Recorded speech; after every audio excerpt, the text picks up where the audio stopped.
Salut à tous, et ben j'espère que ça va toujours à la maison malgré le confinement. Et aujourd'hui, on continue pas la magie. Et ouais, vous allez devoir attendre un petit peu, je sais, je suis atroce. Vous êtes en train de me détester et de me maudire, et j'adore ça.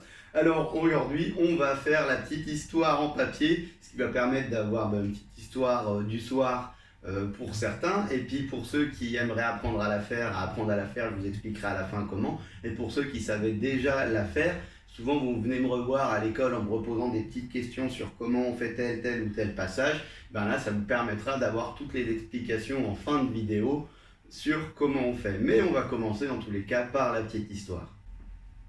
Alors, c'est l'histoire d'un petit prince qui a une merveilleuse couronne. Et un matin, il se réveille et sa couronne a disparu. Alors, il regarde partout, il cherche sous son lit, il regarde dans son armoire. Bref, il n'y a rien. Alors, le petit prince va voir sa maman, la reine, son papa, le roi. Personne ne sait où est la couronne. Il finit par sortir du château, faire le tour du château. Et là, la première personne qu'il rencontre, c'est Monsieur Canard. Alors le petit prince s'approche du canard qui est en train de dormir.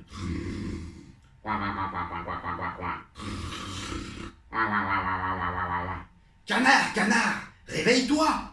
On m'a volé ma couronne! Ah bon? Allez, Attends, je la connais par cœur, c'est comme quoi dès qu'on met la caméra, des films. Alors c'est l'histoire d'un petit prince qui a une merveilleuse couronne. Un matin, il se réveille et sa couronne a disparu. Alors il regarde sous son lit, il ouvre son placard, bref, partout, il n'y a rien. Alors il finit par aller demander à sa maman, la reine, à son papa, le roi. Personne ne sait où est la couronne. Il sort du château, il fait le tour du château. Et là, il voit Monsieur le Canard qui est en train de dormir. Alors le petit prince s'approche tout doucement.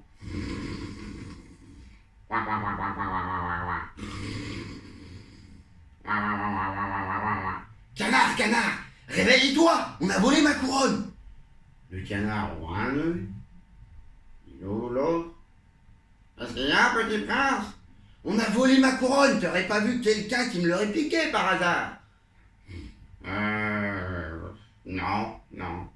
Avant de m'endormir hier, j'ai vu le monsieur Renard qui est venu près du château, mais c'est tout.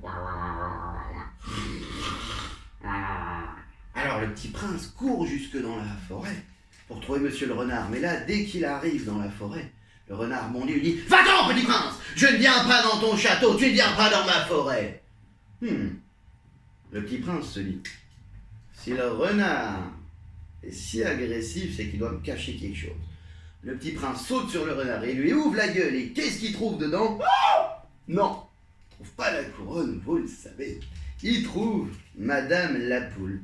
Madame la Poule qui est toute contente d'être sauvée. Elle est toute gaie. Oh, vous m'avez sauvé, monsieur le petit prince. Oh, merci beaucoup. Alors moi, avant d'être mangé, j'ai vu deux voleurs avec un gros sac d'or. Ils allaient en direction du port. Peut-être qu'ils ont votre couronne. Alors le petit prince court jusqu'au port.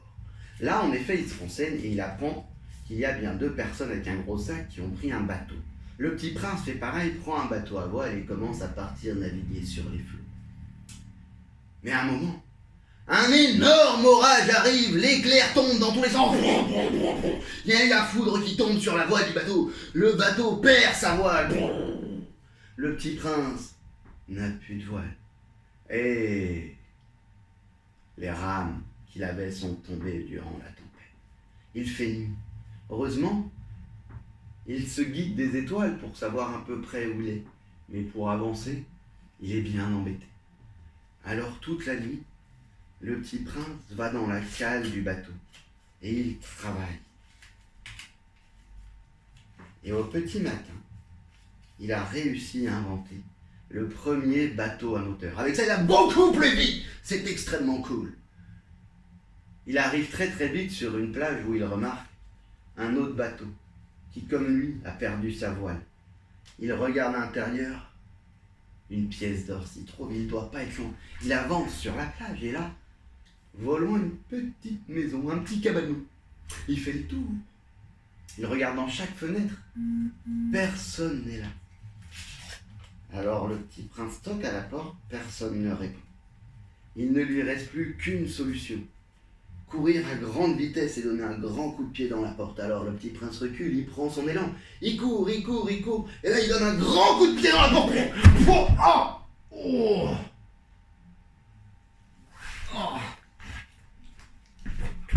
oh.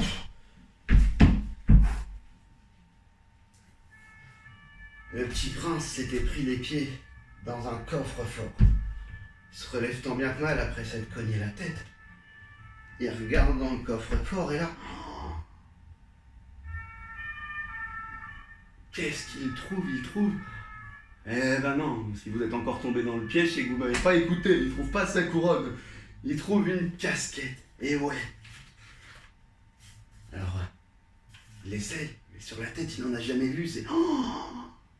C'est 10 fois mieux qu'une couronne. Déjà, ça n'a pas de trou. Alors, quand il pleut, on n'est pas mouillé. Plus, ça a une visière. Quand il y a du soleil, on est abrité. Ça nous protège les yeux. Et comme la couronne, on peut la décorer comme on veut. Alors, le petit prince arrête de chercher sa couronne qu'il ne retrouvera jamais. Il rentre jusque chez lui avec cette casquette sur la tête. Et à chaque fois qu'il passe par un petit village, tous les enfants lui demandent « Oh, petit prince, qu'est-ce que t'as sur la tête? C'est trop beau et tout. » Alors, le petit prince est là, je sais pas, ça se met sur la tête, c'est comme un casque, c'est un casse-tête, casquette, c'est un casque, une casquette. Et quand le petit prince arrive chez lui, il va tout de suite voir son père et sa maman, et il leur dit, comme tous les enfants de tous les petits villages jouaient plein de casquettes, il leur demande d'en s'en mettre à en fabriquer tout plein. Et c'est pour ça qu'aujourd'hui, vous trouvez plein de casquettes dans les magasins. Ceci étant dit, nous allons passer à comment réaliser cette petite histoire. Ok, donc première chose qu'il nous faut, c'est une feuille. Quand vous avez votre feuille, on va venir faire un carré. Donc pour ça, normalement, vous connaissez. On prend une pointe qu'on va venir faire toucher. On appuie bien et on coupe cette partie-là. Donc je vous laisse la couper à votre manière, au ciseau, en déchirant, en refaisant un bord. On se retrouve après. Voilà, donc tout le monde doit avoir son carré. Une fois qu'on l'a, on va plier dans l'autre sens pour avoir une belle croix au milieu. Tac, on plie. On vient faire la ligne. On réouvre. Et on en a 3. Et là, si vous savez faire les cocottes, vous savez ce qui va se passer. On prend la pointe, on la ramène au milieu, la pointe, on ramène au milieu, la pointe, on ramène au milieu, la pointe, on ramène au milieu. C'est parti, je prends ma pointe, je la ramène au milieu.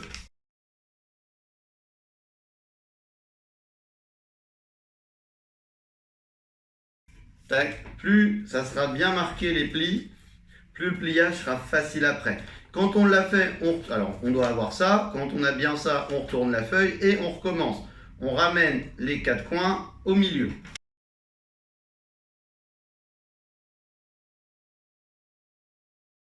Quand c'est fait, on doit avoir ça, on la retourne une 3e fois et on recommence une 3e fois les 4 sur vos plis.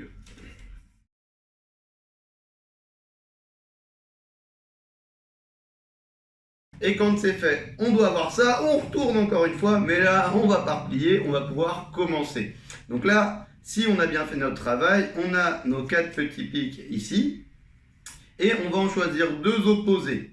D'accord? Donc là, je vais en prendre 2, et on va passer nos doigts à l'intérieur. Une fois qu'on a nos doigts dedans, on soulève un petit peu, et une fois qu'on a un peu soulevé, on va appuyer sur les 2 du milieu. On appuie bien, on ne s'inquiète pas. Tac, ça va venir prendre la forme et normalement on a notre couronne.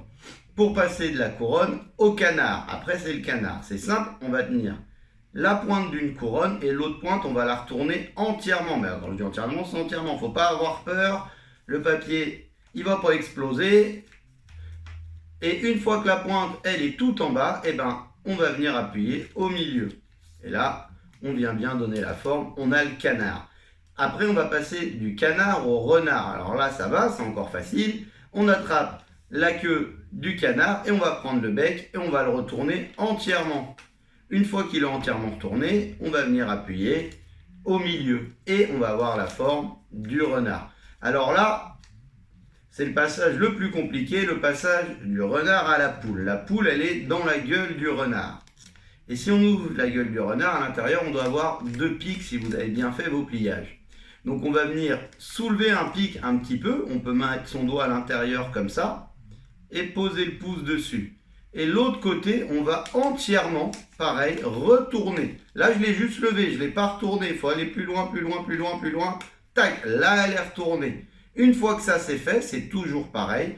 On va venir appuyer au milieu, au niveau là des ailes. On appuie, on peut retirer le doigt. On appuie bien en bas pour donner la forme. Tac, on appuie bien en haut. Et quand on lâche, on a bien notre poule. Après, pour passer de la poule au bateau à voile, c'est très simple. On attrape la queue de la poule et on attrape le bec. On retourne le bec. On retourne entièrement le bec. Et là, toujours pareil, on appuie au milieu. Vous avez compris l'histoire.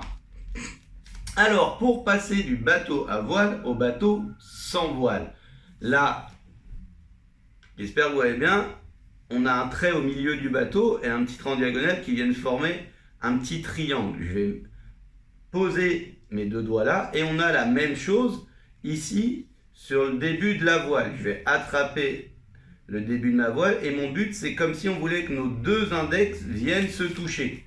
D'accord? Une fois qu'on a nos deux index qui se touchent, on doit normalement avoir de l'autre côté les deux pouces qui se touchent. On va appuyer sur les branches et on va avoir le bateau sans voile. Pour faire l'étoile, il suffit d'ouvrir pour avoir les branches. Pour faire le bateau à moteur, je dis qu'il est dans la cale. Pour ça, si on ouvre un des côtés du bateau, n'importe lequel, on doit avoir un petit pic à l'intérieur, d'accord? On va venir prendre ce pic et on va le tirer entièrement. Donc, ça doit nous donner ça d'un côté, et de l'autre côté, ça doit nous donner ça. D'accord? Naturellement, vous voyez, le pic, il est courbé d'un côté. On va venir le plier du côté où il était déjà un peu plié. On va prendre les deux autres branches de cette partie de la feuille, d'accord? Pas l'autre, et on va les replier aussi. Les deux pointes vers le milieu. Et une fois que ça c'est fait, on va replier une dernière fois le tout. Et là, on a le bateau à moteur. Pour ensuite passer au bateau sans voile où le petit garçon trouve la pièce d'or, c'est très simple, il suffit d'ouvrir, d'accord, derrière j'ouvre, et là on va rabaisser le moteur, tout simplement. Ensuite, le garçon sur la plage, il trouve la maison, et bien là c'est très simple, on va relever la partie qu'on vient de rabaisser, et on met dans l'autre sens, et on a la maison. Et ensuite, je dis qu'il va enfoncer la porte. Alors pour ça, c'est très simple. On va venir faire ce qu'on vient déjà de faire. On ouvre l'autre côté du bateau, du pliage, ou le toit de la maison, ce qui nous servait de toit de la maison. On va venir l'ouvrir, et là, on doit retrouver une petite pointe. Je vais tirer ma petite pointe, et pareil, on va refaire le même pliage. Derrière, je plie, et je plie. Une fois que c'est plié, vous devez avoir ça. Si vous avez bien ça, vous voyez, il y a un côté un peu plus épais et l'autre côté où il y a juste ce petit morceau-là qu'on va pouvoir pousser comme quand il casse la porte.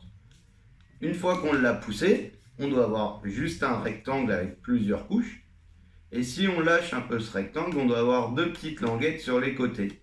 On va venir tirer ces languettes et ça va nous faire le coffre-fort. Et pour faire la casquette, il suffit de prendre une des languettes et de la rentrer à l'intérieur. Et une fois que ça c'est fait, ça y est, vous avez toute l'histoire. Bon, alors j'ai enchaîné, mais vous êtes intelligent, il vous suffit de mettre pause et puis de remettre en arrière pour revoir l'explication. Hein. Je ne peux pas me téléporter pour venir vous montrer le truc. Là, j'ai beau essayer de m'entraîner maximum en regardant Sangoku faire, je n'arrive pas à l'imiter. En tous les cas, je vous dis à bientôt, j'ai hâte de vous retrouver et bon courage à tous. Ciao.